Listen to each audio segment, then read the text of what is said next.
Byggefirmaet Villa Vita blev en katastrofe for en masse familier, blandt andre Kaj Larsens. En flok friske håndværkere så Kontants program om Villa Vita og Kaj Larsen og rykkede ud. Så synes vi, at det var forkasteligt, at det kan ske overhovedet. Se resultatet sidst her i Kontant. Ja, Villa Vita, det er en gammel kending her i Kontant. Det er Europark også. Det store private parkeringsfirma herhjemme, kendt og berygtet. Da vi fortalte om Villa Vita-skandalen i efteråret, så sad der blandt mange andre en flok elektrikere og blev godt vrede over det, de så. Så her kommer en happy ending. Godmorgen, velkommen. Det er godt at se jer.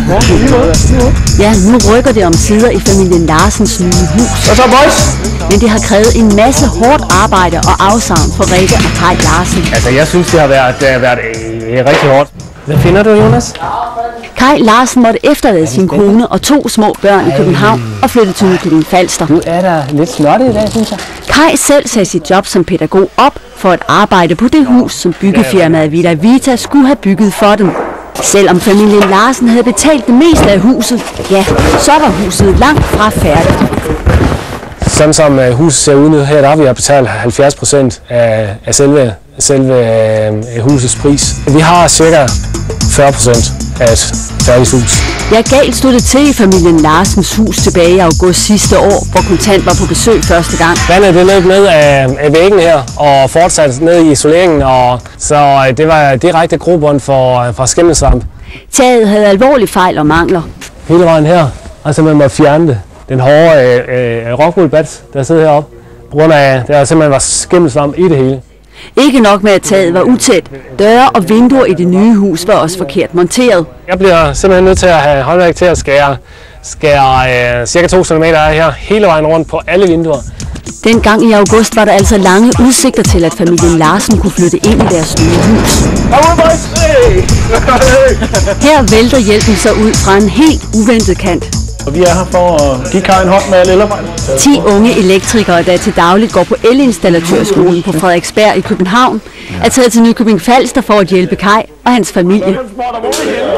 Enormt rørende. Vi når ikke at få lavet noget i dag, nu bliver ved at komme med mad. Det er ikke første gang, at eleverne fra elinstallatørskolen bruger en fridag på at hjælpe Kaj. I dag monterer de stikkontakter, trækker kabler og installerer hårde hvidevarer i køkkenet. Der skal stå køleskab og fryseskab. Vi synes, det er for meget, at folk bliver snydt, og vi lever alle sammen i byggebranchen og har alle sammen været i byggebranchen i mange år.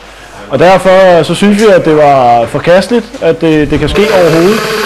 Thomas og hans studiekammerater var forarvet, da de i Kontant så, hvordan Kaj og hans familie var blevet snydt af byggeentreprenør Henning Rasmussen. Jeg synes, det er indtalt faktisk er lidt forkert, at man i et land som Danmark kan få lov at faktisk snyde kunderne på den måde. Ved at bare at lade sit firma gå konkurs og så starte noget nyt weekenden efter. Det er en lampe, som Thea har ønsket sig til sit nye værelse. Den klæder mig virkelig, ikke? Det synes jeg faktisk, det sætter også i en større gæld end den økonomiske gæld, vi har fået ud af det her. Nej, Kaj han har ikke nogen gæld til os. Jeg vil nærmere sige, at det var ham entreprenøren, der tager røven på Kaj, der har en gæld til os. Hvis der er nogen, der skulle have gæld til nogen.